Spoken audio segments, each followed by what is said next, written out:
spoilers when you're watching this. We're going to read While the Robot Escapes, Chapter 50, The Free Robot. At long last, Roz was free. But as she ran away from Hilltop Farm, she didn't feel free. She felt something more like fear. She feared being seen and captured and destroyed. She feared for her son's safety. So Roz camouflaged herself. She avoided the fields and kept to the trees, and with Brightbill as her guide, she carefully crept north along farm country. The wild robot's long journey home had begun. Look, there's my shadow. My gross foot. Sorry. Chapter 51, The Airship. The sun was up and our friends were on the move.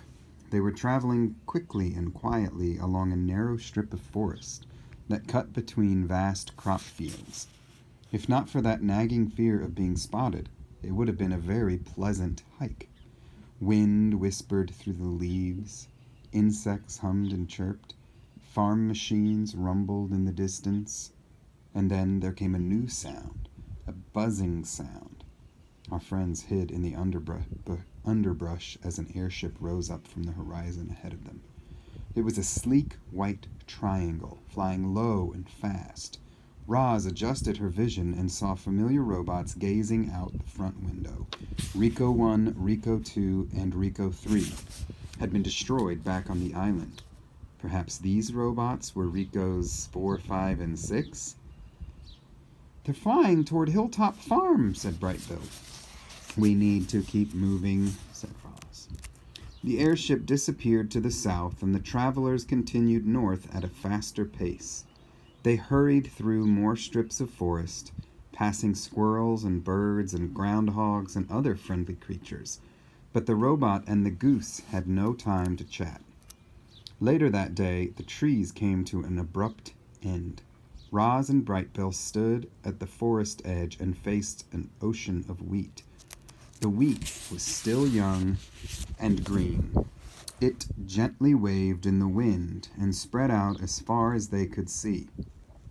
"What should we do?" asked Brightbill. "We need to keep moving," said Roz, staring across the plains. "But I am not safe in the open. There must be more trees out there somewhere." "I'll take a look," said Brightbill, and the goose launched himself skyward. Up, up, up he went, high into the air, until he finally stopped and floated, just a tiny winged shape against the blue, and then he dove back to his mother. "There are trees in that direction," said Brightbill, pointing. "It's far, about 30 minutes at top speed." "Then we had better get started," said Roz. Our friends burst out from the underbrush, the robot sprinting through the field, the goose flying by her side. Roz had to concentrate to keep from slipping in the soft, muddy soil. But she stomped on, and far ahead another line of trees slowly climbed into view. Brightbill suddenly swooped up and out of sight as his mother kept running. Then he lowered back down beside her and squawked, "The airship is returning!" Behind them, a tiny white triangle rose up from the horizon. It was growing larger and louder by the second. If Roz was seen, her newfound freedom and her life would be over. She couldn't take any chances. "Go on without me," hollered the robot, and she dropped to the ground. Brightbill hoped his mother knew what she was doing, and he flew on without her. Once he reached the trees, he perched himself on a branch and looked back. His mother had vanished. The airship, however, seemed to fill the sky. Its shadow flitted across the ground where Roz had just been, but the ship didn't see her, and it detected no electronic signal, so it kept going, racing above the trees and over the next field. Its engine noise gradually faded, and it disappeared to the north.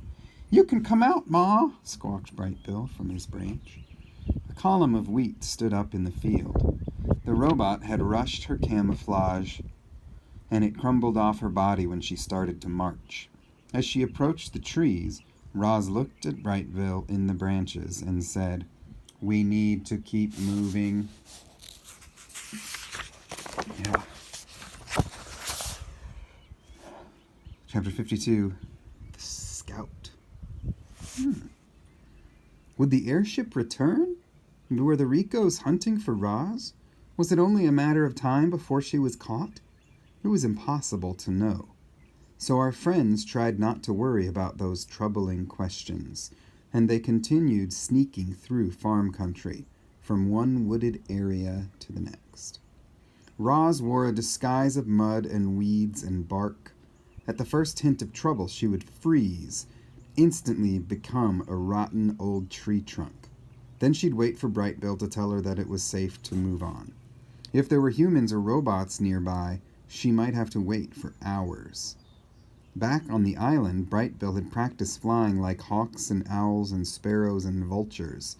He couldn't fly exactly like those other birds, of course, but he was an expert at diving and swooping and darting and soaring. Now he used those skills to secretly scout out the countryside for his mother. He'd fly up from her shoulder and return a short time later to share his findings. "We're coming to another farmhouse. Let's avoid it by cutting across this field. Beyond these trees is a highway. Stay here and I'll tell you when it's safe to cross. Straight ahead is a small town, but I can lead you around it." Brightbill's advice was always good, and Roz always followed it. And together the travelers safely made their way through farm country. The farm country. During their travels, our friends passed every kind of farm imaginable. Some farms grew crops in vast fields and orchards. Others grew crops in great glimmering greenhouses. Some farms let their animals graze through open pastures. Others kept their animals confined to small enclosures. Some farms had old-fashioned barns and sheds. Others had modern laboratories that made meat, eggs, and milk without any animals at all. There seemed to be an infinite number of ways to produce food for humans. The farms were teeming with robot workers, and Roz couldn't resist spying on them as she carefully slunk past. The robots worked the fields and machines and livestock, their bodies shining in the sun, shimmering in the heat. This must have been how Roz looked back on Hilltop Farm. Were any of these robots like her? Were any of them quietly dreaming of escape? Or were they all just mindless machines content with their place in the world?